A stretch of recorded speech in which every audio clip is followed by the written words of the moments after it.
Hello students, I welcome you all to my channel. I hope you all are doing well. सब खैरियत से हैं, अपना बहुत ध्यान रख रहे हैं एंड सिंसियरली आप अपने कॉम्पिटिटिव एग्जामिनेशन की प्रिपरेशंस में लगे हैं, अपने सपनों के लिए आप खूब मेहनत कर रहे हैं। तो आज के सेशन में हम लोग 16 ऑफ जुलाई 2025 का द हिंदू न्यूज़पेपर और इसके इम्पोर्टेंट करंट अफेयर्स को डिस्कस करेंगे for UPSC civil services 2026 prelims as well as mains as well as वो सारे दूसरे कॉम्पिटिटिव अपकमिंग एग्जामिनेशंस जिसमें करंट अफेयर्स पूछा जाता है, उन सब के लिए भी हम 16 जुलाई 2025 का जो हमारा द हिंदू है उसके इम्पोर्टेंट करंट अफेयर्स को डिस्कस करने हैं।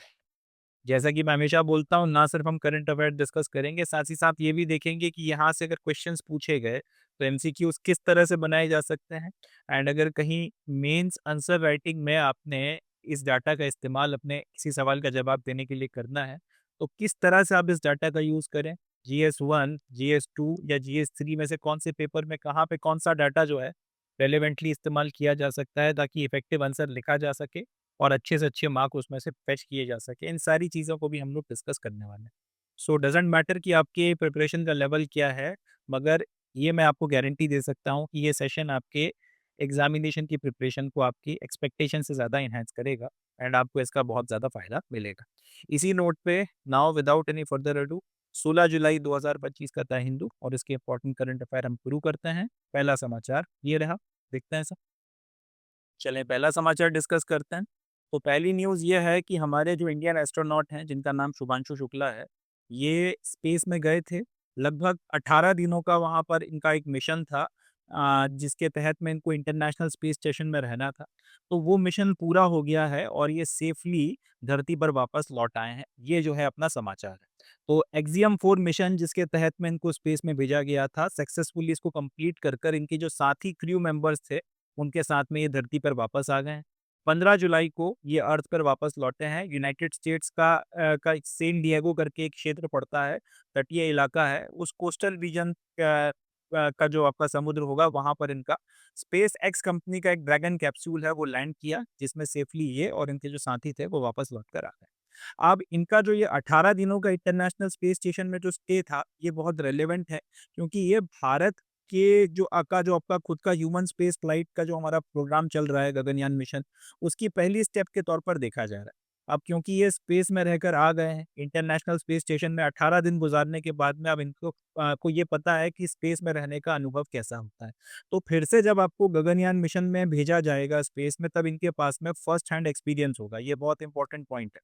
फर्स्ट हैंड एक्सपीरियंस आपके पास में रहने वाला है और ये फर्स्ट हैंड एक्सपीरियंस ना सिर्फ इनके काम आएगा, बट अगर इनके साथ में और भी कुछ एस्ट्रोनॉट्स को भेजा जाता है, क्योंकि जैसा आपको पता है कुल मिलाकर 4 एस्ट्रोनॉट्स को सिलेक्ट किया गया है गगनयान मिशन के लिए। तो चारों को भी अगर भेजा जाता है या इनके साथ में किसी एक को भेजा जाएगा, 2 को भेजा जाएगा, तो उन सबके लिए भी इनका जो ये फर्स्ट हैंड एक्सपीरियंस है स्पेस में रहकर आने का, ये बहुत ज़्यादा काम आएगा। अच्छा, एक बात ये भी अपने को याद रखनी है कि ये पहले भारतीय हैं जो इंटरनेशनल स्पेस स्टेशन में रहकर आए। अगर हम ये बोलें कि स्पेस में जाने वाले कौन से भारतीय हैं, तो सेकंड भारतीय हैं। पहले थे राकेश शर्मा, मगर पहले भारतीय हैं जो इंटरनेशनल स्पेस स्टेशन में स्टे कर आए। ये इंपॉर्टेंट पॉइंट है, इसको अपने को याद रखना है। और ये जो मिशन है 25 जून को लॉन्च हुआ था। वैसे इसको उसके काफ़ी पहले लॉन्च होना था, बट काफ़ी सारे डिलेज़ हो गए, पर अल्टीमेटली ये लॉन्च हुआ।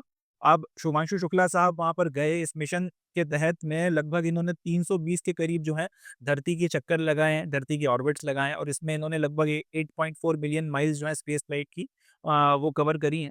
एंड इससे ज़्यादा इम्पोर्टेंट ये कि लगभग 60 के करीब रिसर्च एक्टिविटीज़ परफॉर्म करी हैं और 23 के करीब आपके आउटरीच इवेंट्स परफॉर्म किए गए।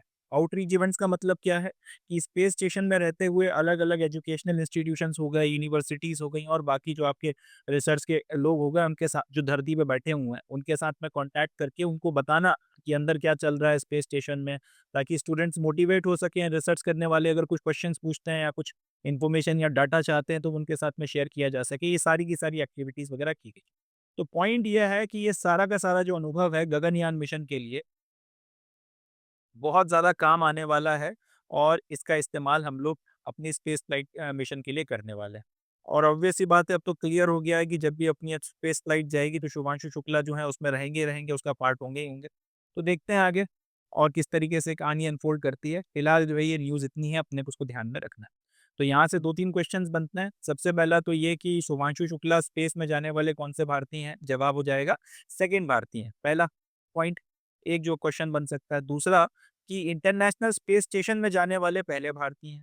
तीसरा किस मिशन के तहत में स्पेस में गए थे? तो एक्सियम 4 मिशन है, इसके तहत में ये स्पेस में गए थे। एंड वापस कैसे आए हैं? तो जवाब हो जाएगा स्पेस एक्स का जो ड्रैगन कैप्सूल है। इनफैक्ट ये जो एक्सियम 4 मिशन है ये भी स्पेस एक्स के कोलैबोरेशन से किया गया था और वापस भी जो है स्पेस एक्स जो इलॉन मस्क की कंपनी है उसका ड्रैगन कैप्सूल है, उसकी मदद से ये धरती पर वापस लौटे हैं। ये कुछ पॉइंट्स हैं जो इस करंट अफेयर से अपने बनकर तैयार होते हैं, अपने को इनको याद रखना है। चलें, इससे ज़्यादा इस न्यूज़ में और कुछ काम का नहीं है।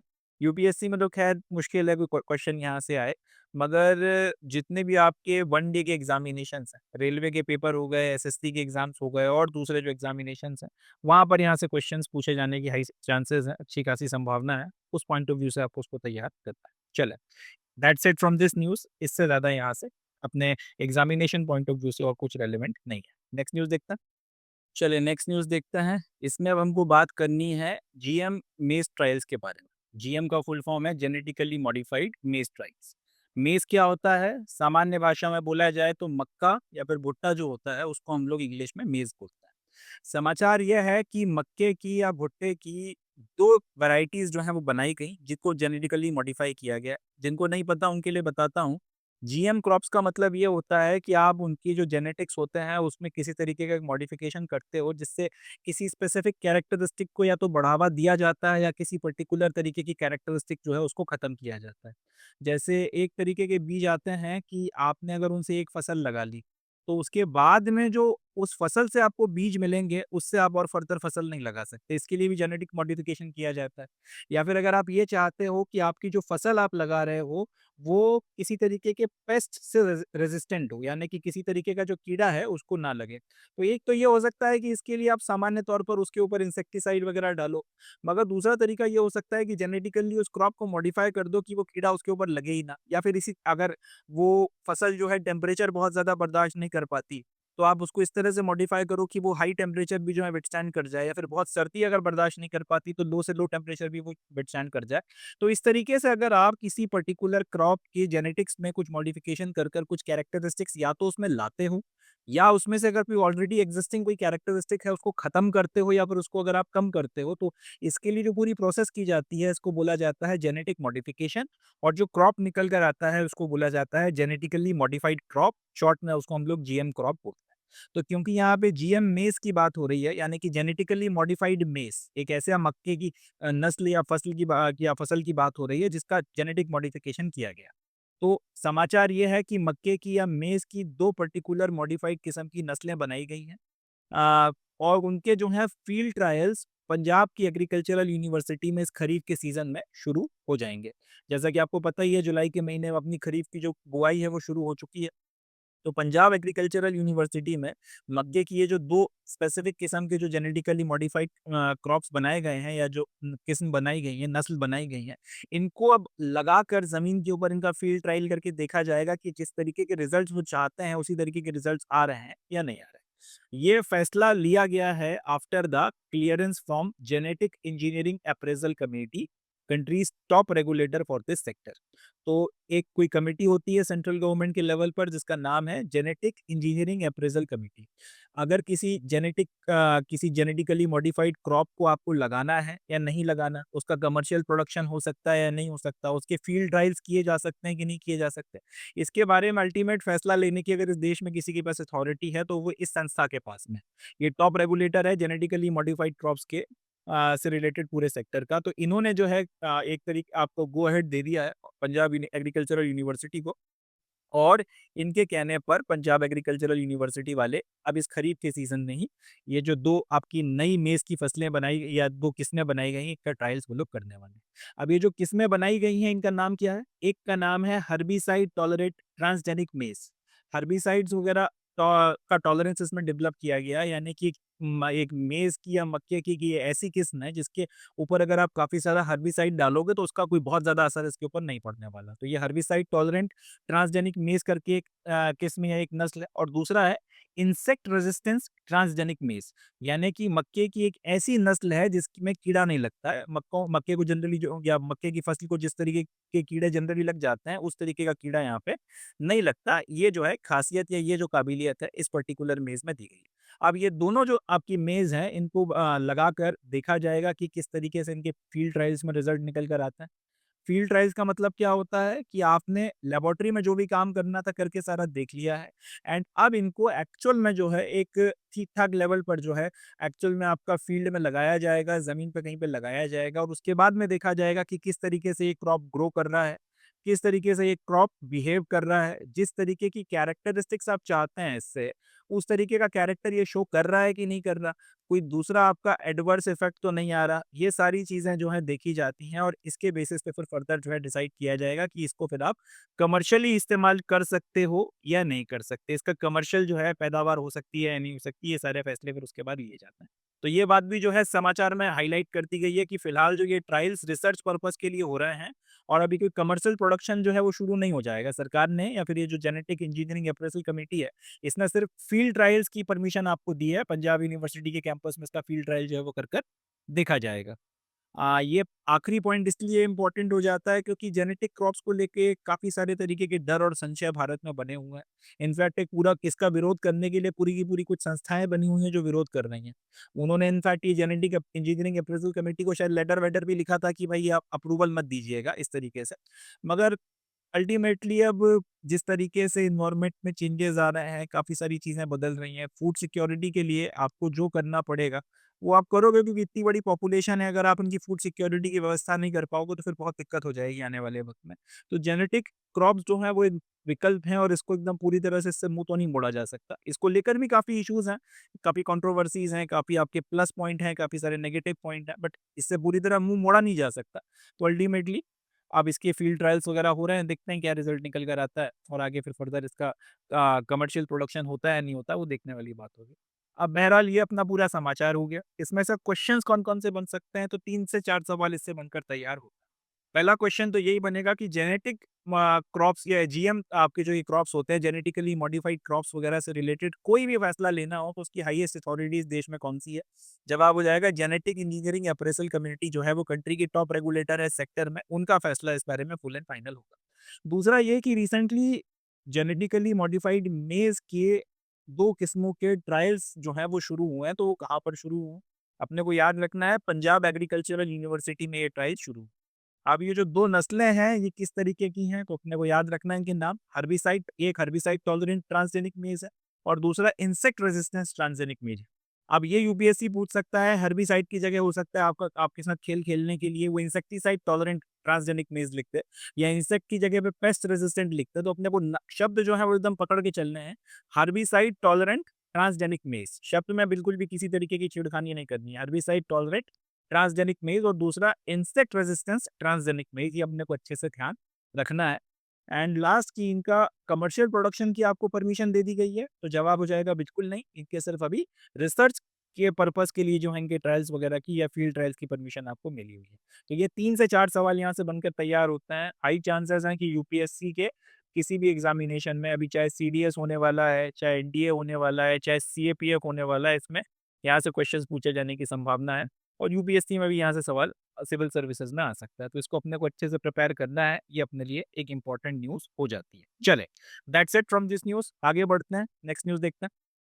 चले नेक्स्ट न्यूज़ डिस्कस करते हैं एंड इस समाचार में हमको हमारा जो तेजस फाइटर जेट है, उसके इंजन के बारे में बातचीत करनी है।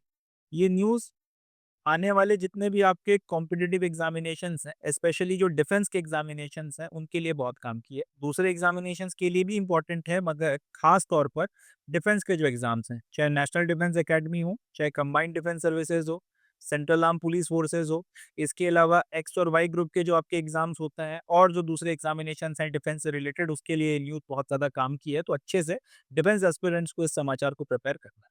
अब न्यूज़ क्या है, ये डिस्कस करने के पहले थोड़ा-सा बैकग्राउंड, ताकि आपको कॉन्टेक्स्ट अच्छे से समझ में आ जाए। देखिए, भारत में आज की तारीख में जो हमारी डिफेंस पॉलिसी है, उसके हिसाब से कुल मिलाकर हमारे पास 42 स्क्वाड्रन्स जो हैं, फाइटर जेट्स की होनी चाहिए। एक स्क्वाड्रन में लगभग 18 से 20 के करीब आपके फाइटर जेट्स होते हैं, ठीक है जी? और ऐसी कुल मिलाकर 42 स्क्वाड्रन्स आपके पास में मिनिमम होनी ही चाहिए, इससे कम में जो है काम नहीं चलेगा। मगर एक तो हमारे जो फाइटर जेट्स हैं काफ़ी सारे वो पुराने होते चले जा रहे हैं। जैसे मिग-21 हो गया, मिग-29 हो गया, जागुआर हो गया। ये सारे जो आपके फाइटर जेट्स हैं वो धीरे-धीरे पुराने होते चले जा रहे हैं। तो इनकी जो फ्लीट है वो डिप्लीट होती चली जा रही है और अल्टीमेटली इन सारे फाइटर जेट्स को रिटायर भी करना पड़ेगा। और भी कुछ इश्यूज़ हैं जिसके चलते हम लोग जिस रेट पे हमको फाइटर जेट्स को लेना चाहिए था नहीं ले पाए। तो आज की तारीख में शायद हमारे पास में 29 के करीब जो है स्क्वाड्रन्स मौजूद हैं। 42 स्क्वाड्रन्स नहीं है। तो अब ये 29 स्क्वाड्रन्स के आस-पास जो है हमारे पास हैं और 42 स्क्वाड्रन्स होनी चाहिए। ये गैप जो है काफ़ी ज़्यादा है और जैसे-जैसे हमारे फाइटर जेट्स अब रिटायर होते चले जा रहे हैं, पुराने होते चले जा रहे हैं, तो गैप बढ़ता चला जा रहा है। तो इस गैप को फ़िल करने के लिए हमारे हिंदुस्तान एरोनॉटिक्स लिमिटेड ने एक प्रोजेक्ट शुरू किया, जिसका नाम है तेजस। अब तेजस प्रोजेक्ट के तहत में एचएएल वालों का प्लान ये है कि ये 2 तरीके के फाइटर जेट डेवलप करेंगे। एक फाइटर जेट को नाम दिया गया है एमके-1ए और दूसरे तरीके के फाइटर जेट्स को नाम दिया गया है एमके-2ए। अब ये जो एमके-1ए फाइटर जेट्स हैं, ये लगभग आपका 4 से लेके 4.5 जनरेशन के फाइटर जेट्स होने वाले हैं। यानी कि बेसिकली जिस तरीके का हमारा रफ़ाल है, लगभग उतना ही जो है परफ़ॉर्मेंस ये हमको देकर देंगे। इसके लिए एचएएल वालों का प्लान ये है, इसकी जो डिज़ाइन है, इसके लिए इनका प्लान ये है कि आपको जो इंजन है, वो बाहर से खरीदना पड़ेगा। इस फाइटर जेट में जो इंजन लगेगा, वो आपको बाहर से लेना पड़ेगा क्योंकि इसकी जो परफ़ॉर्मेंस आप चाहते हो, उस परफ़ॉर्मेंस के लिए जो इंजन आपको चाहिए, वो बनाने की कैपेबिलिटी फ़िलहाल भारत में नहीं है, तो वो इंजन जो है आपको बाहर से लेना पड़ेगा। एमके-2ए के लिए इनकी प्लानिंग ये है कि इसका इंजन जो है, वो इंडिजिनसली डेवलप होगा। इसका इंजन इंडिजिनसली डेवलप किया जाएगा और ये जो एमके-2ए रहने वाला है आपका, एमके-2ए आपका 5th जनरेशन फाइटर जेट होगा, ठीक है? ये 5th जनरेशन आपका फाइटर जेट होगा, इसके ऊपर भी जो है बड़े ज़ोर-शोर से काम चल रहा है। बट पॉइंट ये है कि अभी जो ये हमारा एमके-1ए है, एमके-1ए एमके-1ए या फिर इसको कई बार तेजस एमके-1ए भी बोला जाता है। इसके लिए क्योंकि पहले से डिसाइडेड था कि जो इंजन है वो आपको बाहर से खरीद के लाना पड़ेगा। जिस तरीके का इंजन इसमें आप लगाना चाहते हो फिलहाल भारत वाले अभी नहीं बना सकते। तो ये इंजन का हम लोगों ने ऑर्डर जो है अमेरिका की कंपनी है जनरल इलेक्ट्रिक उन लोगों को दिया था, कि हमको भैया इस तरीके के स्पेसिफिकेशंस हैं वो वाला इंजन आप जो है हमको बना कर दो। तो समाचार ये है कि उस इंजन की डिलीवरी अब जो है शुरू हो गई है। इंजन का नाम क्या है? GE-F404। अब ये जो GE-F404 है, इसके इंजन्स की सप्लाई जनरल इलेक्ट्रिक ने फाइनली अब करना शुरू करी है। इस तरीके का पहला इंजन जो है इस साल मार्च में इन्होंने हमको डिलीवर किया है और अब ये जो दूसरा इंजन है इन्होंने हमको फाइनली डिलीवर कर दिया है, जिसको हम लोग अपने लाइट कॉम्बैट एयरक्राफ्ट तेजस MK-1A प्रोग्राम के तहत में अपने जो फाइटर जेट है इसमें लगाने वाले हैं। इसमें हम लोग इसको लगा के अल्टीमेटली बना के एयरफोर्स को डिलीवर हम लोग करेंगे। अब ये जो जनरल इलेक्ट्रिक वाले हैं, इनको हम लोगों ने ऑर्डर दिया था इंजन बनाने का, काफ़ी पहले एक ऑर्डर दे दिया, पैसे-वैसे भी दे दिए, मगर ये लोग लगभग 1 साल से इस पूरे के पूरे प्रोजेक्ट को लटका के बैठे हुए थे। 1 साल से ही हमको हमारे इंजन जो हैं, सप्लाई नहीं कर रहे थे। इसके चलते हमारा ये जो पूरा MK-1 ये प्रोजेक्ट है, वो 1 साल डिले हो गया। जो काम 1 साल पहले शुरू हो जाना चाहिए था इंजन मिल जाने के बाद में, वो काम अब शुरू होगा। तो इसके पीछे इन लोगों का कहना ये है कि सप्लाई चेन में काफ़ी सारे कंस्ट्रेंट्स आ गए थे। अब ज़ाहिर-सी बात है फाइटर जेट का इंजन बनाना है तो उसके लिए हज़ारों कंपोनेंट्स की ज़रूरत पड़ती है। अब कई सारे कंपोनेंट्स आप अपने अमेरिका में बनाते होंगे, कई सारे कंपोनेंट्स बाहर से लाते होंगे, काफ़ी सारी चीज़ें हैं। तो इनका कहना ये है कि जो रशिया यूक्रेन का वॉर चल रहा है और भी जो दूसरे इश्यूज़ हैं उसके चलते सप्लाई चेन के कंस्ट्रेंट्स डेवलप हो गए थे, जिसके चलते हम आपके इंजन्स बना नहीं पाए और उसके चलते डिले हो गया। बट अल्टीमेटली अब हमने बना लिए हैं और अब हम आपको जो है सप्लाई करेंगे। तो एक मार्च में कर दिया, एक अभी कर दिया और ये फाइनेंशियल ईयर खत्म होने के पहले इनका कहना ये है कि ये फाइनेंशियल ईयर का मतलब क्या हो गया? 31 मार्च 2026 तक हम लोग आपको 12 इंजन ऐसे और जो है कम से कम डिलीवर कर देंगे। अब ये जो क्योंकि 1 साल में डिले हो गया तो इसके चलते अपना जो प्रोजेक्ट है वो 1 साल डिले हो जाएगा और काफ़ी जो है सवाल उठने लगे कि भाई अमेरिका वालों के वाले जो हैं रिलायबल नहीं है, इनके ऊपर भरोसा किया जाए ना किया जाए। अभी ये इंजन सप्लाई करने में नाटक कर रहे हैं, कल को अगर इन लोगों से इसका वो F-35 अगर फाइटर जेट हमने खरीद लिया और यही अड़ंगा इन्होंने वहाँ पे लगा दिया कि पैसे-वैसे सब लेके बैठ गए और हमको डिले कर रहे हैं। पता चला कि जब वॉर लग गई, जब हमको लड़ना है, तब साले ये F-35 फाइटर जेट आए नहीं तो फिर मतलब क्या है? कुल मिलाकर यूनाइटेड स्टेट्स जो है वो रिलायबल पार्टनर नहीं है, इस तरीके की डिबेट शुरू हो गई थी। ये इंजन की सप्लाई में जिस तरीके के डिले हो रहे थे। और काफ़ी लोगों का तो कहना ये भी था कि जनरल इलेक्ट्रिक वाले जो हैं शायद बहानेबाज़ी कर रहे हैं या अमेरिका की जो सरकार है इनको प्रेशराइज़ कर रही है क्योंकि रशिया के साथ में इंडिया ने अपना जो स्टैंड है उस पे किसी भी तरीके का कॉम्प्रोमाइज़ नहीं किया, ना तेल लेना बंद किया, ना उनके साथ में व्यापार में किसी तरीके का समझौता किया, तो उससे भी काफ़ी लोग जो हैं अमेरिकन डीप स्टेट में शायद जले-भुने बैठे थे। तो उसके चलते प्रेशर बनाने के लिए हो सकता है उन्होंने इंजन की सप्लाई जो है डिले कराई है, उस तरीके की पचासों बातें चल रही हैं। पॉइंट ये है कि 1 साल इन्होंने जो है इंजन की सप्लाई को डिले करके हमारे प्रोजेक्ट को 1 साल डिले इन्होंने अल्टीमेटली करवा दिया है। और अब उसके चलते नुकसान तो हुआ, बट अब क्या कर सकते हैं? क्योंकि फिलहाल ये इंजन जो हमको चाहिए GE 404, जिसका जो जो रिक्वायर्ड परफॉर्मेंस अपने तेजस को हम देना चाहते हैं, उसके लिए इंजन इसमें लगाना पड़ेगा और फिलहाल इन्हीं लोगों के पास ये इंजन है। तो अब अल्टीमेटली इनसे ये इंजन मिल गया है और लाइट कॉम्बैट एयरक्राफ्ट MK-1A में अल्टीमेटली इनको फिट किया जाएगा और इसको फिर हम लोग अपनी इंडियन एयरफोर्स को जो है सप्लाई करेंगे। इंडियन एयरफोर्स ने ऐसे 83 लाइट कॉम्बैट MK-1A एयरक्राफ्ट्स का ऑर्डर दे रखा है। तो अब देखिए हम लोग कितना लेट हो रहे हैं, कितना डिले हो रहे हैं। ये 2 इंजन आ गए हैं और अगले साल की 31 मार्च तक अगर आपके 12 और आ गए, तो कुल मिलाकर आपके 14 जेट तैयार होंगे और 83 का जो है ऑर्डर दे रखा है। तो अभी काफ़ी 2, 4, 5 साल लग जाएँगे ये सारे के सारे फाइटर जेट बनने में। बट चलें, बेटर लेट देन नेवर वाली बात है कि देर आए दुरुस्त आए वाली कहानी है। अल्टीमेटली अब जो है ये लाइट कॉम्बैट एयरक्राफ्ट आपके बन के सप्लाई होना एयरफोर्स को शुरू हो जाएँगे। ये कम से कम अच्छी बात यहाँ पे निकल कर आ रही है। अब मैं आपको इस इंजन की फ़ोटोग्राफ दिखाता हूँ, ये दिखता कैसा है। ये फ़ोटो देखिए, ये आपका जो है पूरा का पूरा इंजन है। ये तेजस में आपका अल्टीमेटली जाके लगेगा और जब ये चलता है, जब ये ऑपरेट करता है तो किस तरीके का थ्रस्ट बनता है ये भी देख लीजिए। तो ये इतना थ्रस्ट जो है बनाता है, पीछे एकदम देखिए इसकी जो फ्लेम बन रही है एकदम व्हाइट कलर की है। अच्छा खासा जो रिक्वायर्ड थ्रस्ट है, 100 किलो न्यूटन या इसके आसपास का शायद ये बनाकर तैयार करता है, तो ये थ्रस्ट इससे बन के तैयार हो रहा है। 100 या 120 एग्ज़ैक्ट मुझे नंबर याद नहीं है। और अब इसको जो है अल्टीमेटली फिट किया जाएगा। तो ये तो जो है अपना समाचार हो गया। अब यहाँ से क्वेश्चंस कौन-कौन से बनेंगे वो देख लेते हैं। सबसे पहला क्वेश्चन तो यही बनेगा कि ये जो आपका तेजस MK 1A एयरक्राफ्ट है, इसमें इंजन कौन-सा लगा हुआ है? तो अपने को याद रखना है GE F404 इंजन लगा हुआ है जिसको जनरल इलेक्ट्रिक वालों ने बनाया है। अमेरिकन कंपनी है, उनसे हम लोग इसको लेकर आए हैं। ठीक है जी? अच्छा, ये जो तेजस का आपका जो पूरा प्रोजेक्ट है ये कितने चरण में कंप्लीट होगा? 2 चरण में कंप्लीट होगा। पहले में हम लोग लाइट कॉम्बैट एयरक्राफ्ट MK-1A बना रहे हैं जिसमें इंजन बाहर से लाके लगवाया है और दूसरे वाले में हम लोग जिसका नाम LCA MK-2A रखा गया है जिसको 5th जनरेशन फाइटर जेट होना है। उसमें हम लोग जो इंजन अपना लगाएँगे वो शायद इंडिजिनसली डेवलप होगा और अगर इंडिजिनसली डेवलप नहीं भी किया, किसी दूसरे के साथ में भी अगर हम लोगों ने कोलैबोरेशन करके बनाया, तो इतना तो तय है कि यूनाइटेड स्टेट्स के साथ में तो हम लोग कोलैबोरेट करके वो इंजन नहीं बनाएँगे। ये बात तो अब क्लियर हो गई है, जिस तरीके का अनुभव हमारा इनके साथ में अभी तक का निकल कर आया है। तीसरा ये निकल कर आता है कि आपका जो ये LCA MK-1A फाइटर जेट है, ये कौन-सी जनरेशन का है? तो 4 टू 4.5 जनरेशन का फाइटर जेट है, ये अपने को याद रखना है। एंड बस ये 2-3 क्वेश्चंस ही जो हैं यहाँ से अपने बनकर तैयार होते हैं, बाकी तो कुछ खास यहाँ से और निकल कर नहीं आता। एक क्वेश्चन ये पूछा जा सकता है कि रिसेंटली जो GE4 F404 इंजन जो आपको मिला है या फिर जनरल इलेक्ट्रिक ने जो रिसेंटली इंजन सप्लाई किए हैं, वो कौन से फाइटर जेट में लगेंगे? तो याद रखना है तेजस MK-1A में लगेंगे, ना कि MK-2A में लगेंगे, ठीक है? इतने कुछ क्वेश्चंस यहाँ से बनते हैं। डिफेंस के पॉइंट ऑफ व्यू से न्यूज़ अपने बहुत काम की है, इसको अपने को याद रखना है, अच्छे से इसको प्रिपेयर करना है। जो भी MCQ वगैरह आएँगे, वो आपसे फिर यहाँ से करते बन जाना है। चलें, that's it from this news. Next news देखते हैं। चलिए नेक्स्ट न्यूज़ डिस्कस करते हैं। अगले समाचार में हमको फौजा सिंह जी के बारे में बात करनी है। The widely admired 114 year old whose marathon running career began at 89 that made him a global icon passed away. तो फौजा सिंह जिनकी एज लगभग 114 साल थी एंड जिन्होंने अपना मैराथन रनिंग करियर 89 ईयर्स की एज में शुरू किया था, जिसके चलते इनफैक्ट ये दुनिया भर में ग्लोबल आइकॉन भी बन गए थे। इनकी मृत्यु हो गई है, he passed away at the age of 114 and इनका काफ़ी इंटरनेशनली नाम था, काफ़ी आप कह सकते हैं कि इनको एक धावक के तौर पर, एक एथलीट के तौर पर, एक मैराथन रनर के तौर पर दुनिया भर में ग्लोबल रिकॉग्निशन हासिल था क्योंकि इन्होंने काफ़ी फेम्ड मैराथन्स दौड़ी हैं।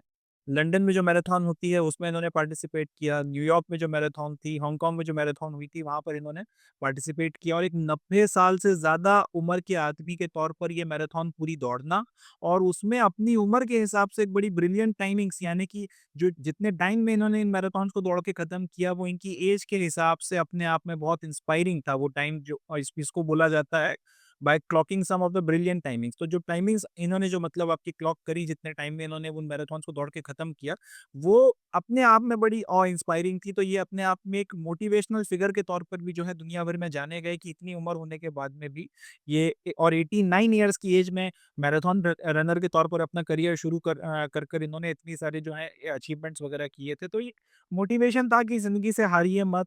आप की एज कुछ भी हो, अगर आपके अंदर जज़्बा है तो आप कुछ भी अचीव कर सकते हैं ज़िंदगी में। आप एक नई शुरुआत किसी भी वक़्त कर सकते हैं। कोई भी उम्र कुछ नया शुरू करने के लिए कम नहीं होती है। और वाक़ई में अपने आप में एक बहुत मोटिवेशनल इंसान तो ये थे। 2012 में ये जो लंदन ओलंपिक्स हुआ था उसमें ये टॉर्च बियरर भी बने थे। एंड जो लेट क्वीन एलिज़ाबेथ II हैं, इनके द्वारा इनको सम्मानित भी किया गया था स्पोर्ट्स और चैरिटी में इनका जो कंट्रीब्यूशन था उसके लिए। अब इनकी जो डेथ है वो नेचुरल नहीं है। ये एक्चुअल में अपने गाँव में, जालंधर में इनका जो गाँव था वहाँ पे शायद वॉक के लिए निकले थे और किसी गाड़ी वाले ने इनको जो है टक्कर मार दी थी। उसके चलते कुछ इंजरीज़ इनको लग गई और उन इंजरीज़ के चलते फिर अल्टीमेटली इनकी डेथ हुई है। अब जब ये समाचार छपा था तो न्यूज़ में ये लिखा हुआ था कि अनआइडेंटिफाइड कोई आपकी गाड़ी थी, उसने जो है इनको टक्कर मारी थी, उनके साथ उनका एक्सीडेंट हुआ था और उसके चलते इनकी जो है डेथ हुई है। मगर क्योंकि मैं थोड़ा-सा ये जो न्यूज़ है लेट रिकॉर्ड कर रहा हूँ, तो अब तक वो जो व्यक्ति है जिसने इनको टक्कर मारी थी उसको भी आइडेंटिफ़ाई कर लिया गया है और उसको भी गिरफ्तार कर लिया गया है। एंड अब जो भी आगे फिर कार्रवाई वगैरह होती है वो सब तो देखा जाएगा। पर पॉइंट ये है 114 इयर्स की एज में अपने आप में ये एक इंस्पिरेशनल फिगर थे। ईश्वर इनकी आत्मा को शांति दे, यही बस कहा जा सकता है। और इसी तरीके के और भी जो आपके मोटिवेशनल फिगर्स हैं समाज में से निकल कर आएँ, क्योंकि इन लोगों से वाक़ई बहुत आपको उम्मीद तो मिलती है। जैसे आज का जो समाज है उसमें युवा काफ़ी ज़्यादा डिप्रेशन में है, काफ़ी आपके जो है इश्यूज़ वगैरह का शिकार है, एंग्ज़ायटी है और इसी तरीके की जो बाकी चीज़ें हैं। आपके रिलेशनशिप्स में फेलियर्स हो रहा है तो उसके चलते कहीं न कहीं स्ट्रेस में रहता है, एग्ज़ाम का स्ट्रेस हो गया, कॉम्पिटिशन का स्ट्रेस हो गया, काफ़ी सारे स्ट्रेसेस का सामना कर रहे हैं। तो और उसके चलते कई बार लोग बड़े गलत और एडवर्स किस्म के कदम भी उठा लेते हैं। उन सब लोगों के लिए जो डिप्रेशन में हैं या जो इस तरीके की नेगेटिविटी का सामना कर रहे हैं, इनका जो ये एग्ज़ाम्पल है, 114 साल की उम्र में धावक थे, 89 की उम्र में जो है अपना मैराथन रनिंग का करियर शुरू किया जिसमें कोई सोच नहीं सकता। 89 इयर्स की एज किसे कहते हैं? उसमें करियर शुरू करना इस तरीके की फ़ील्ड में, इस तरीके के स्पोर्ट में, एक ग्लोबल आइकॉन बनना, ये अपने आप में एक बहुत मोटिवेशनल कहानी है। एंड आने वाले वक़्त में भी कई पीढ़ियों को फौजा सिंह साहब की जो ये पूरी की पूरी आपकी स्टोरी है, ये इंस्पायर करती रहेगी। तो ईश्वर से बस ये दुआ की जा सकती है कि इनको शांति मिले, इनकी आत्मा को शांति मिले, ईश्वर इनको अपने श्री चरणों में स्थान दें। अब यहाँ से जो समाचार बनेगा वो यही बनेगा कि फौजा सिंह जिनका रिसेंटली डिमाइस हुआ है वो कौन थे? तो अपने को याद रखना है, एक मैराथन रनर थे और भारत के सबसे ओल्डेस्ट एथलीट के तौर पर भी ये जाने जाते थे। 114 साल इनकी उम्र थी। एंड ख़ास बात क्या है, मैराथन रनिंग का करियर इन्होंने 89 ईयर्स की एज में शुरू किया था। और बाकी ये जो सारी चीज़ें मैंने आपको बताई, इनके बारे में अगर यूपीएससी ने पूछ लिया तो वो बोल देगा कि जो फौजा सिंह साहब थे इनके बारे में ये सारे सेंटेंसेस हैं, इनमें से कौन-सा सही है, कौन-सा गलत है, आप बताइए। तो यहाँ से बनाया जा सकता है कि 2012 में वो टॉर्च बीरर थे या नहीं थे। एंड स्पोर्ट्स और चैरिटी के लिए इनको फिर क्वीन एलिज़ाबेथ ने सम्मानित किया या नहीं किया। 90 प्लस की एज के हिसाब से 90 प्लस की एज में इन्होंने इन सारी जो आपकी मैराथन्स थी लंदन, न्यूयॉर्क और हांगकांग की दौड़ी या नहीं दौड़ी, ये सारी चीज़ें जो है पूछी जा सकती। तो ये कुछ क्वेश्चंस हैं जो यहाँ से बनेंगे, जो अपने को प्रिपेयर करना है। चलें, इससे ज़्यादा यहाँ से कुछ और अपने लिए इम्पोर्टेंट नहीं है। एंड ज़्यादातर ये जो क्वेश्चन फौजा सिंह साहब के बारे में पूछा जा सकता है, ये जो वन डे के एग्ज़ामिनेशंस होते हैं, रेलवे हो गया, एसएससी हो गया, इसमें जो है हाई चांसेस हैं यहाँ से कुछ ना कुछ पूछा जाए। चल, that's it from this news. Next news देखते हैं। तो with this we come to end of today's session. आज के सेशन में बस इतना ही। अब मैं मिलता हूँ आपसे नेक्स्ट सेशन में जिसमें हम लोग 17th ऑफ जुलाई 2025 का था हिंदू और उसकी इंपॉर्टेंट करंट अफेयर्स को डिस्कस करेंगे। तब तक के लिए अपना बहुत ध्यान रखें, खुश रहें और मेहनत करते रहें। एंड अपने ऊपर भरोसा रखें। फौजा सिंह साहब का जो एग्ज़ाम्पल है, इसको ध्यान में रखें, अपनी विल पावर को बनाए रखें और कर्तव्य करते चले जाएँ, कर्म करते रहें। बाकी ईश्वर आपका साथ देगा। इसी नोट पे थैंक यू। जय हिंद।